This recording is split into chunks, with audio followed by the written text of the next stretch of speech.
Welcome to Kiran talks.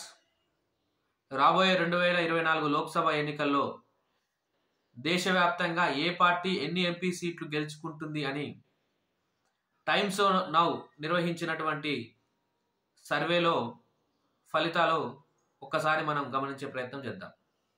BJP party 308 సీట్ల నుంచి 328 సీట్ల వరకు గెలిచేటువంటి అవకాశం ఉందని ఈ సర్వే మనకు చెప్తుంది. అదేవిధంగా కాంగ్రెస్ పార్టీ దేశవ్యాప్తంగా 52 నుంచి 72 సీట్లకు మాత్రమే పరిమితం అయ్యేటువంటి అవకాశం ఉందని చెప్తుంది. ఆంధ్రప్రదేశ్లో ఉన్నటువంటి వైఎస్ఆర్సీపీ పార్టీ 24 ఎంపీ సీట్ల నుంచి 25 ఎంపీ సీట్లు గెలిచే అవకాశం ఉందని చెప్తోంది. అదేవిధంగా తమిళనాడు డిఎంకే 20 ఎంపీ సీట్ల నుంచి 24, టీఎంసీ తృణమూల్ కాంగ్రెస్ 20 సీట్ల నుంచి 24 ఎంపీ సీట్లు, అదేవిధంగా బీజేడీ ఒరిస్సా 13 ఎంపీ సీట్ల నుంచి 15 ఎంపీ సీట్లు, తెలంగాణలో ఉన్నటువంటి బీఆర్ఎస్ పార్టీ 3 ఎంపీ సీట్ల నుంచి 5 ఎంపీ సీట్లకు పరిమితం అయ్యేటువంటి అవకాశం ఉందని చెప్తుంది.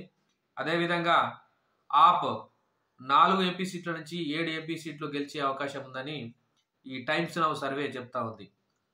దీనిలో భాగంగా అదర్స్ ఇతరులు ఇప్పుడు మనం పైన చెప్పుకున్నటువంటి ఏదైతే ఈ పార్టీలు కాకుండా ఇతరులు 66 ఎంపీ సీట్ల నుంచి 76 ఎంపీ సీట్ల వరకు గెలిచేటువంటి అవకాశం ఉందని ఈ సర్వే చెప్తుంది.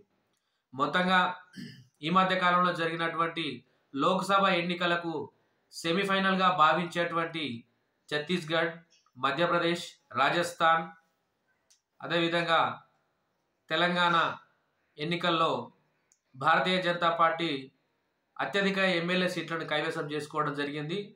కాంగ్రెస్ పార్టీ చేతిలో ఉన్నటువంటి రాజస్థాన్, ఛత్తీస్గఢ్ బీజేపీ చేతులకు రావడం జరిగింది. సో ఈ ప్రభావం మనం చూసుకున్నట్టయితే రాబోయే ఎన్నికల్లో భారతీయ జనతా పార్టీ సొంతంగా అత్యధిక మంచి ఎంపీ సీట్లను సాధించేటువంటి అవకాశం ఉందని మనకు ఈ సర్వే టైమ్స్ నౌ సర్వే చెప్తుంది.